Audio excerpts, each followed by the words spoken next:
When the HOA towed my tiny home while I slept, I never expected my revenge would involve turning their clubhouse into a floating disaster.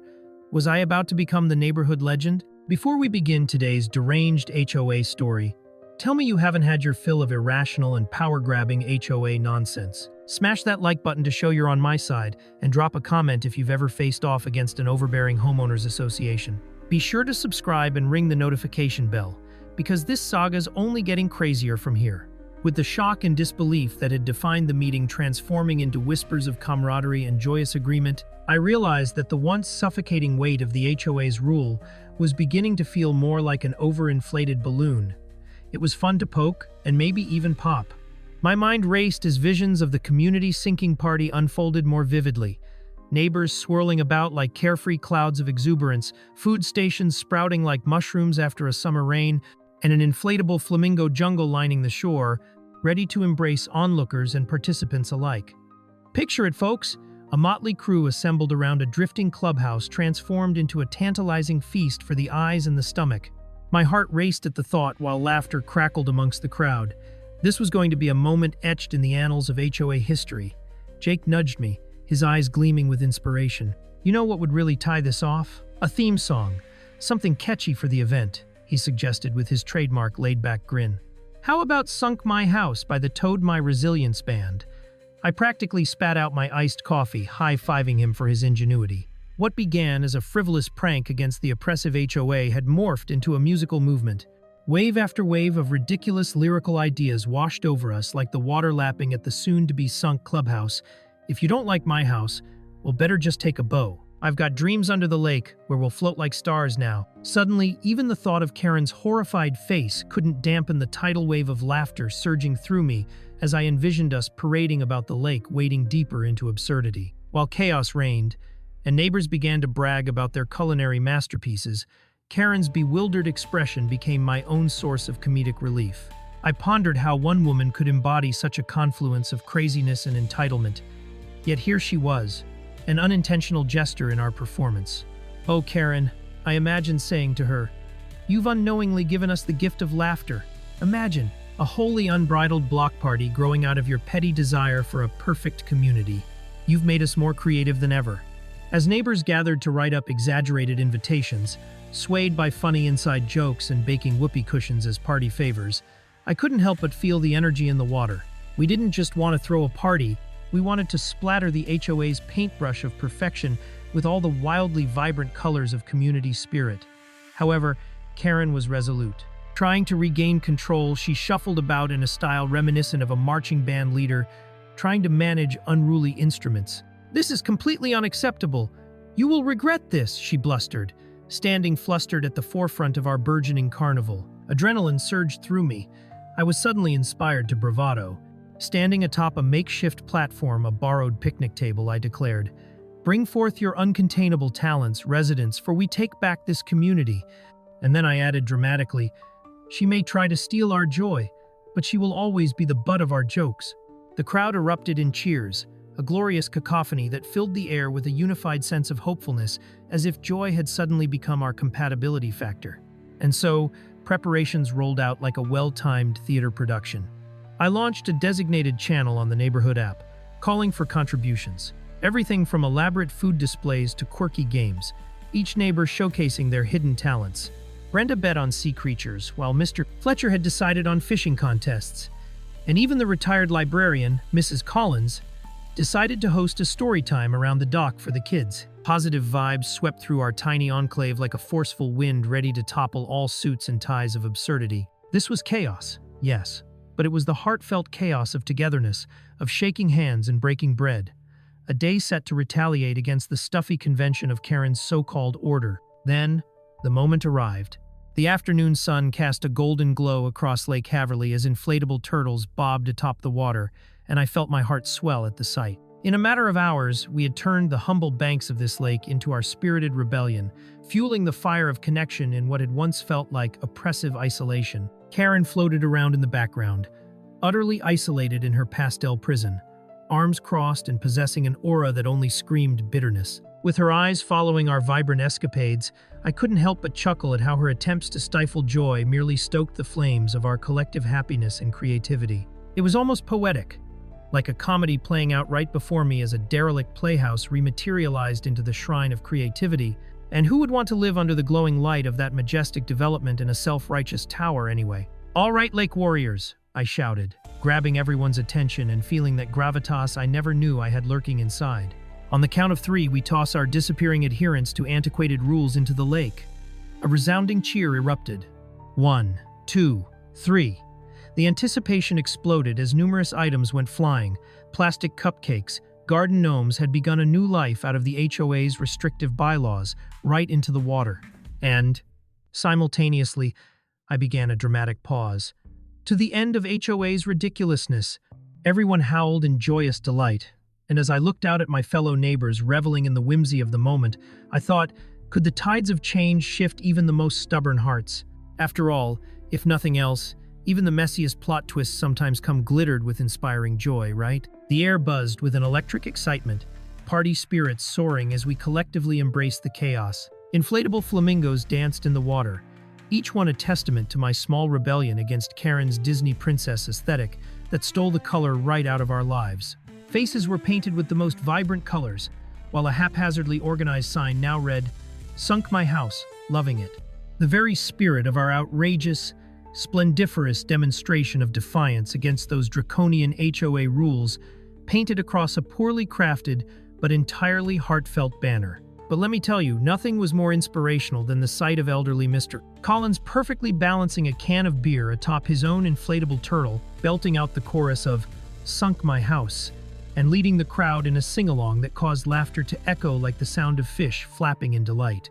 Amid our riotous backgrounds and a plethora of food stalls where each neighbor showcased their culinary prowess, Jessica's no-rules nachos absolutely outshined everything else, we spotted Karen. Clad in a pastel survival suit, she resembled a storm cloud trying desperately to squeeze herself into the clear blue sky. I found it impossible not to chuckle at her discomfort, her perfectly coiffed hair transforming into a wild, unwieldy squirrel's nest as she flapped her arms in objection to our raucous revelry. It was like watching an enraged flamingo trying to escape a rabid pack of raccoons. I believe she began waving her arms in a way that might have signified a verbal warning, something about town ordinances and being subject to fines, but quite frankly, all we could hear were the jubilant chants of "Sink the Hoe," turning Karen into a hilarious background character in our glorious drama. All right, grab your flippers, folks," I declared, pointing towards the fresh duck-shaped floaties that Jake and I commandeered from a pre-party hall. With each waddle out into the water, our laughter filled the air, splashing jovially as we bounced around like giddy puppies. "Someone has to save our logo," Jake grinned, and with that, we rehashed our dedication to the ridiculous Sunk My House theme, plunging loyal neighbors into a synchronized float, a thon that soon turned into the most absurd race imaginable. Faces gleamed with anticipation as we lined up, and the mere thought of our obstinate HOA president watching from the sidelines made every paddle and splash feel like poetic justice. "Get set, float!" We oozed camaraderie, intentions marinating in cheerful chaos, the conviviality a force field against the likelihood of Karen's more passive-aggressive tactics. Each beat of Sunk My House punctuated the splashes, prompting one floaty triumph after another. Meanwhile, little kids clung to their inflatable creatures, giggling and cheering their parents on as we joyfully tossed sailing rules right into the water. "Down with the HOA," they shouted, echoing sentiments that would surely threaten Karen's ego, if only she could join in rather than raging from her pastel throne like an unhappy queen atop a mud castle. I was so lost in the exhilaration of it all that suddenly, it hit me. A full flotation device coup had overtaken our day. Raucous laughter filled the air as neighbors, newfound warriors, came together. Some were even discussing plans for an HOA-free community garden. It felt liberating to watch as we shrugged off the constraints of former HOA life, where rules dictated frivolous standards as if our lives were ornaments dangling in a bureaucratic mist. I scooted over to chat with Brenda about our competition. A spirited debate had erupted over whether her neighborly crab cakes or Timothy's drenched-in-happiness BBQ had the edge. "This is what it's all about," I exclaimed, knowing that each moment was embroiled in a profound rebellion against mediocrity, blurred only by frivolity and laughter. Even the very thought of Karen's reaction was delightful to consider. Would she still march around in her pastel ensemble, or would she finally concede to joining our joyful ranks? Somewhere between sips of Brenda's Sunk My House sangria and bites of mini crab cakes, I noted a distinct shift. It was as if the invisible shackles binding us to the HOA absurdities had shattered completely, and I tried hard not to appear too smug as they drifted away like water from a bottle cap, slipping through the cracks of our newfound freedom. As the sun dipped lower in the sky, wrapping everything in a warm golden glow that echoed our triumphant spirits, I scanned the merriment before me, a motley crew sporting mismatched outfits, colorful floaties, and laughter echoing louder than the summer cicadas. My heart soared as I recognized myself amongst these brave souls, no longer separated by faceless rules, but instead united in the joyous anarchy of community spirit. How often do we get to reclaim something so dear? I took a deep breath, feeling as if I had truly unearthed something deeper than arched eyebrows and disapproving glances. I had stumbled into the vibrant joy of being alive. And as I grasped my makeshift megaphone, concocted from a garden hose and an empty soda bottle, I leaned into the absurdity.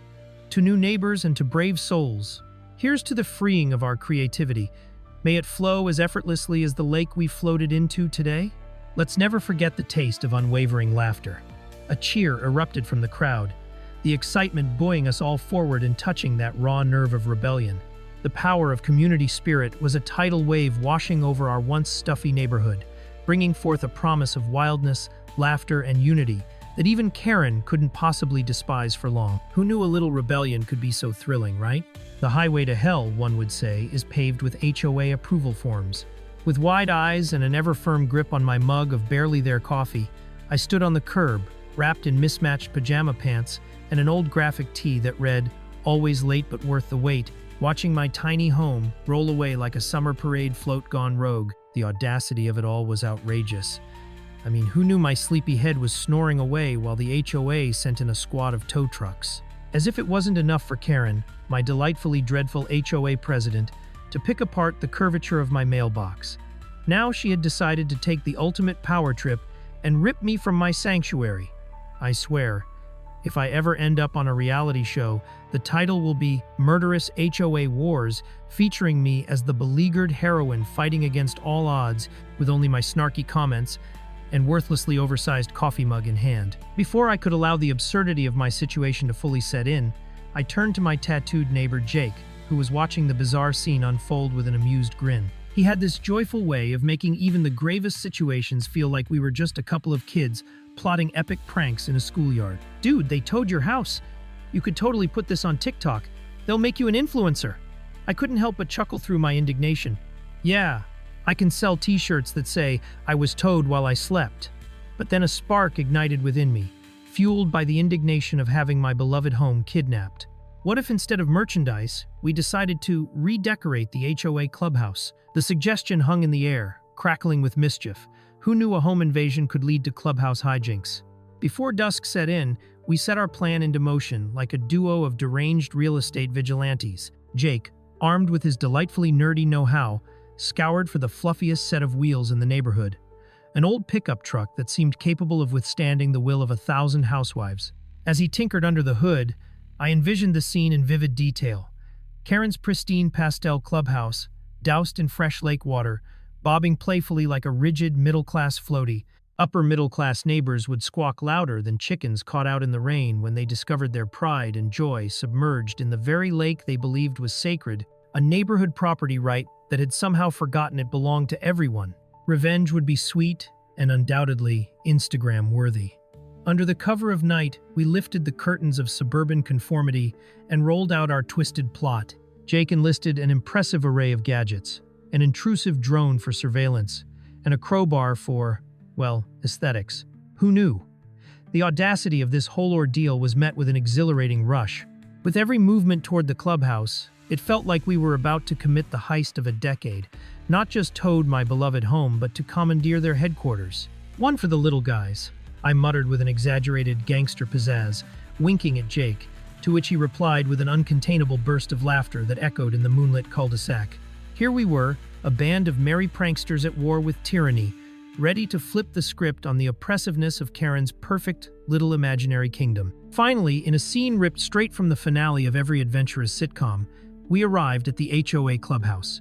basking in the dim glow of moonlight and the flickering remnants of street lamp. I could practically hear the grand score swelling in the background as I strolled up to the door adorned with the society's fanciful logo, a logo that screamed, "Look at how perfect we are." I simply couldn't allow that perfection to go unchallenged. With stealth that would make a ninja proud, we creaked open the clubhouse doors and slipped inside. "What now?" Jake whispered, grinning from ear to ear, as I seized a horrid potted plant adorned with cheap decor that screamed overzealous castle of Karen. Could there be anything more representative of what I was fighting against? Operation Submerged Perfection, I declared dramatically, clutching the plant like a trophy. The image of Karen's horror when she realized her pride and joy had become a new feature of Lake McLittle's Washdale brought an uncontrollable wave of giggles bubbling forth. As Jake and I maneuvered around like a couple of thieves in the night, seriously, we were practically James Bond and his partner in crime. We ransacked the clubhouse as if it were our version of the modern-day apocalypse.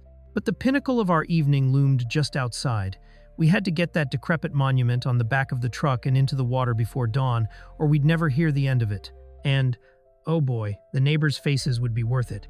After all, this was no longer just about my tiny home or petty revenge. It was the ultimate FU to suburban entitlement and the HOA's mindless adherence to their own absurd rules. With one last dramatic flourish, I glanced back at the magic of rebellion behind us. The clubhouse designer sealed away in forced aquatic captivity, right where it belonged. I imagined Karen's expression when she discovered her beloved building shimmering in the lake, speckled with fish, and undeniably not so perfect. "We pulled it off," I cheered, high-fiving the air as if our comical escapade deserved its own applause. This was not only a victory for our neighborhood, but a reminder that humor, resistance, and a willingness to embrace the absurd were just what we needed to fight against the forces of suburban mediocrity. What would Karen think of her community standards now? Would she add a new rule? No floating clubhouses allowed? The sheer idea was enough to make me laugh again as twilight embraced us in a shroud of conspiratorial mirth.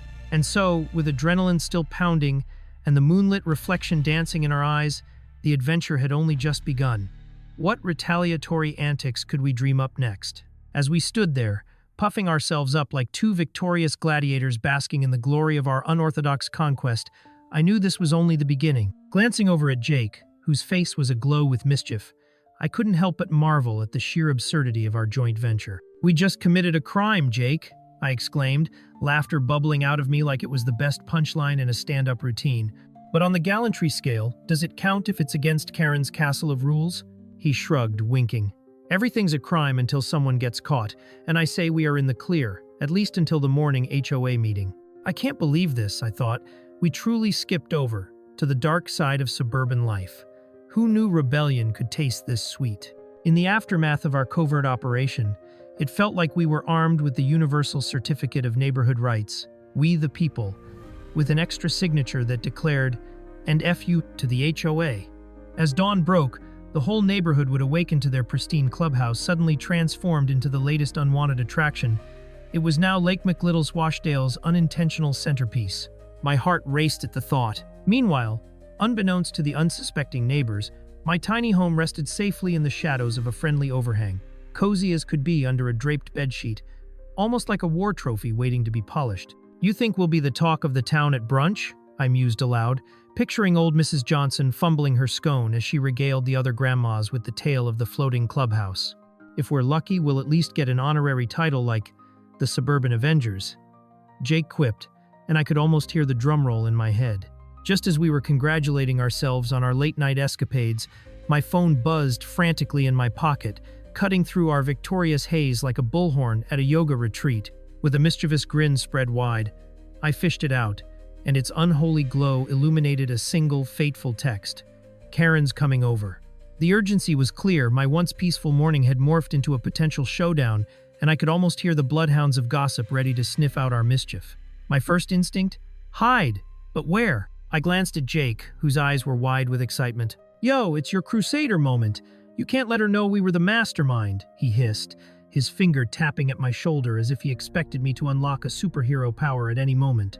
"Maybe I should go full Jedi mind trick," I joked, but a quick look outside told me that mere wishful thinking wasn't an option. "Right!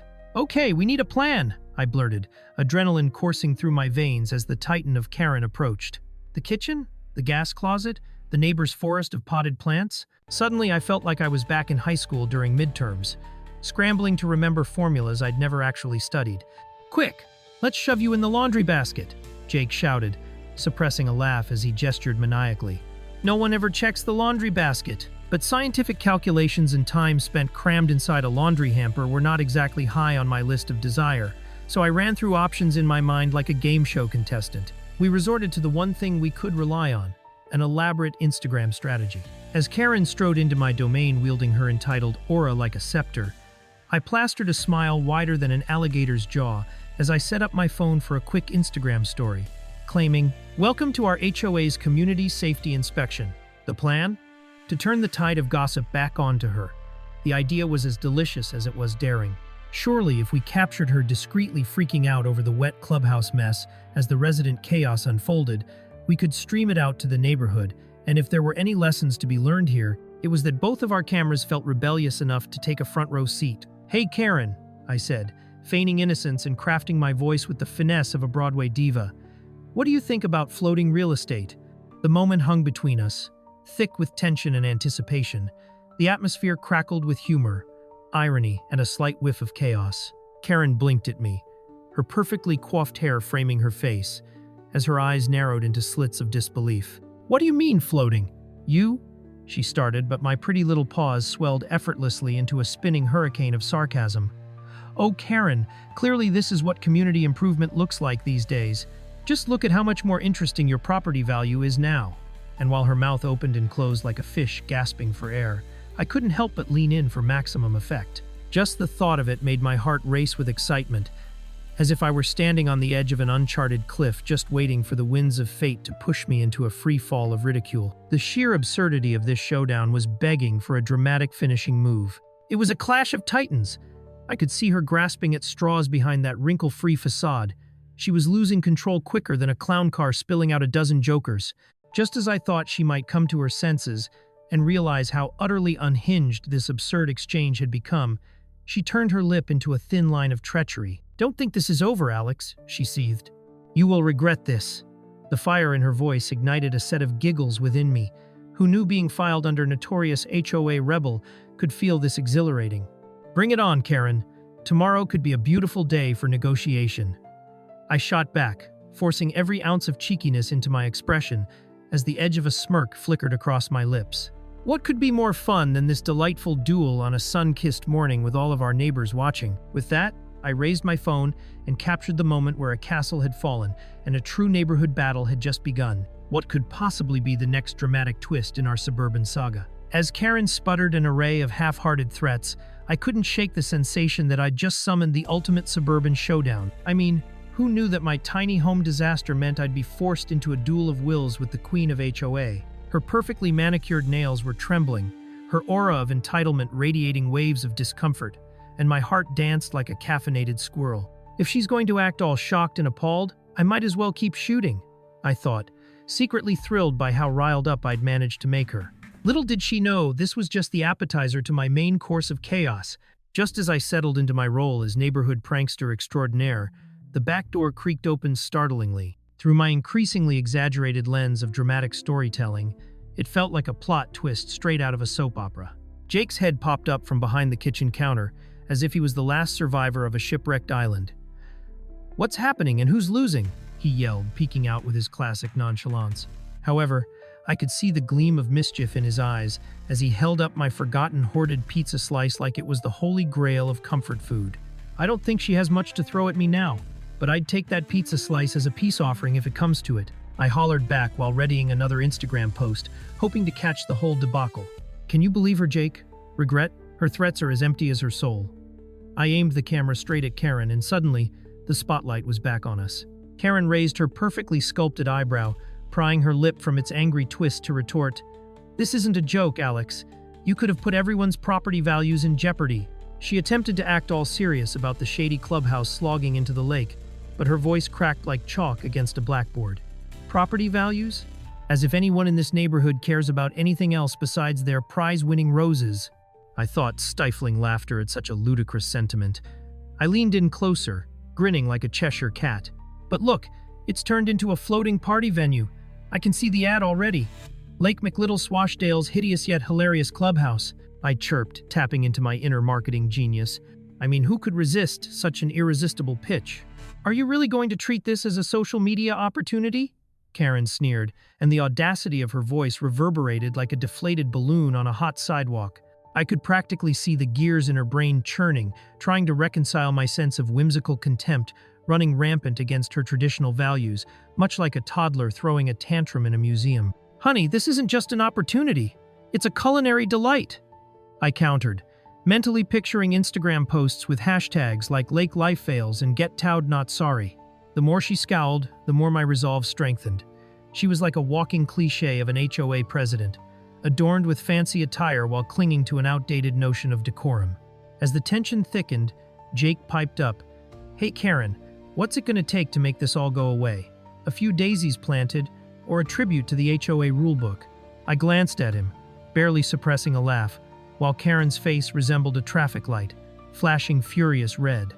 This was getting better by the minute. "Our precious rulebook? I'll have you know that it's the foundation of our community," she gasped, barely able to maintain her composure.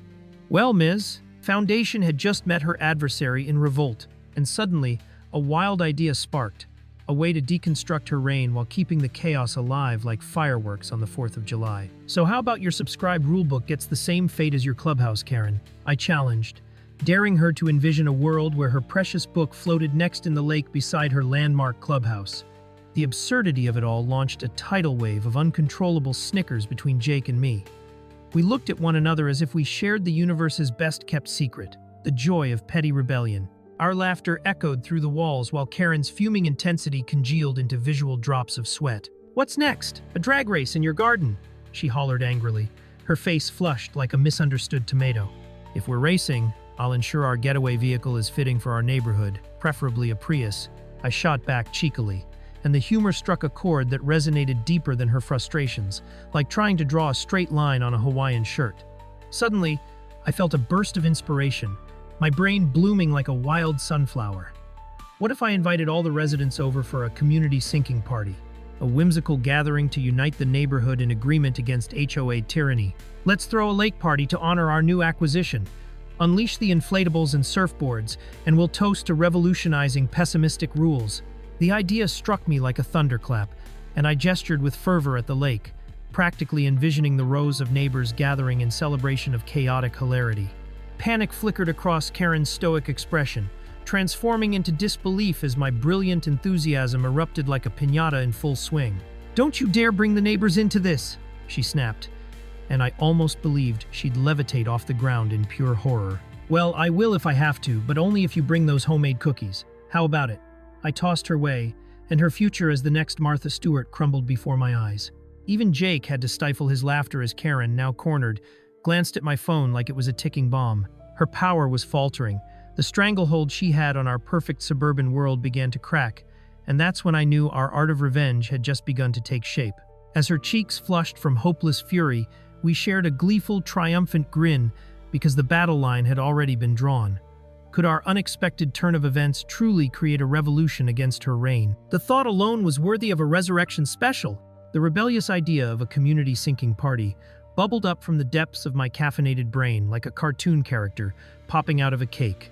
Imagining all our neighbors paddling inflatable unicorns around the once noble clubhouse now doomed to float directionless in Lake Haverly sent me into peals of laughter. I closed my eyes for a blissful second and pictured a gaggle of pajama-clad residents with drinks adorned with tiny umbrellas, laughing uncontrollably as we toasted to the demise of oppressive HOA rules. It'll be like an epic luau, but instead of Lise and fire dancers, we'll have a derelict clubhouse as our centerpiece. I chuckled to myself before my inner voice chimed in. This is utterly absurd and requires immediate execution. I turned to Jake, who had gone wide-eyed at my idea. "Dude, hear me out. We'll create a viral event, a weekend festival complete with inflatable flamingos and Picasso-style snacks, sliced, diced, and preposterously decorated foods that still taste great enough for the neighborhood's most persnickety palate." Jake began nodding, his expression shifting from casual observer to enthusiastic co-conspirator, amused by the absurdity of it all. What's not to like? Who wouldn't want to kick back on a Saturday, sipping a cold one, while we redefine lakeside living? all while drowning the HOA's pretentious standards. He grinned, shaking his shaggy mane as ideas began to flow freely between us like the lake water lapping against the newly positioned clubhouse. Karen, however, was right there to halt our exhilarating brainstorm. Absolutely not. This isn't happening. There's a sinkhole of perilous ramifications waiting just around the corner. Her voice punctuated the air, and I couldn't help but imagine it slowly deflating with a wheezing sound like a balloon losing air. As she tried to scowl, failing miserably to command authority amidst her chaotic cousins, us, she was suddenly a caricature of feudal authority. "What ruins do you think you are inflicting upon this community?" she continued, flustered. But I shot back quickly. "Ruins? No, darling, we're building a movement. You may want to check which authority is going down here tonight." I boldly stepped out onto the metaphorical stage, ready to unleash my grand revelation. "Let's throw a potluck on the shoreline. No need for fancy china or pretentious fixings. We will bring ice cream scoops, hot dogs, and lots of board games. Perfect for making the clubhouse's floating afterlife more entertaining than ever." I threw my arms wide, embracing the idea like a heroic figure in an indecorous costume drama, while Jake suppressed laughter in the backdrop, fidgeting at the hilarity brewing from Karen's fuming expression. Karen stared at me, disbelief etched on her perfectly manicured face, the tension obliterating whatever composure she'd attempted to retain, and I could see the clouds of panic swirling in her eyes, as if a storm were brewing just outside our shared laughter. At the peak of our laugh-gathering momentum, I saw visions of all my daunting neighbors participating in different ways. Brenda from next door, who fancied herself a food artist, would undoubtedly surprise us all with shrimp cocktails designed to look like sea creatures while fostering discussions of HOA formats with snacks, while old Mr. Fletcher would inevitably show up with his fishing rod and proudly assert that the lake would never be the same again. It was absurd, yet undeniably magical. Everything I wished for would materialize right under the nose of the HOA, and for a moment, we could each set aside our neighborly quarrels. "Oh, come now, Karen! The only sinking ship is your reputation!" I gleefully shouted, knowing that I hit a nerve deep within her. Her bewilderment was delightful. "Besides, when else will your exquisite standards have the opportunity to be put on display for the wider community?" I gestured grandly, as if lifting a hidden curtain that revealed a Broadway show. The captured audience of my fellow residents was slowly breaking out of their restrained demeanor. Karen's outrage morphed into sputters of disbelief, her neat pastel persona quaking at the very thought of such communal joy supposedly defiling her pristine domain. Then, unexpectedly, the cracks in Karen's fortress began to widen as curious whispers from the crowd began to spill over, full of excited smiles and unbridled energy. "Sinking party it is! I'll bring my infamous three-bean casserole," shouted Mrs. Klein, a brave soul facing public scrutiny with unyielding charm. One by one, more neighbors joined in, enthusiasm mounting as Jake and I exchanged glances, our eyes alight with the thrill of rebellion. The tension in the air shifted from Karen's disapproval to excitement, and I felt like a stage director in awe of the performance that was unfolding in front of me. Would we really transform this rising rebellion against HOA tyranny into a triumph of fun? Yes, surely we would. As neighbors rallied and chimed in about what they'd bring, I let myself share visions of inflatable flamingos bobbing in the water while carefree laughter rippled through the crowd. Karen, aghast at the spirit invading her authoritarian realm, clutched her rule book like it was her security blanket. It was only a matter of time before her meticulous order fell to the wayside like an abandoned clubhouse drifting toward a watery grave. With everyone uniting for a fun cause, how could I possibly contain my excitement at the prospect of turning our boring HOA into the talk of the town? With laughter ringing in the air and my heart racing, I realized I had just ignited something magnificent in our small suburban world. After all, who knew that rebellion could bring so much joy? And to think, just moments before, I could have sworn Karen was running this neighborhood. Thanks for sticking around with me through the chaos to the end. Want more high-stakes HOA drama? Check out our recent HOA clash with the video on the right. Or let YouTube pick your next wild ride with the video on the left. Whichever way you go, buckle up. There's plenty more HOA insanity on the way. Tune in again for more HOA chaos.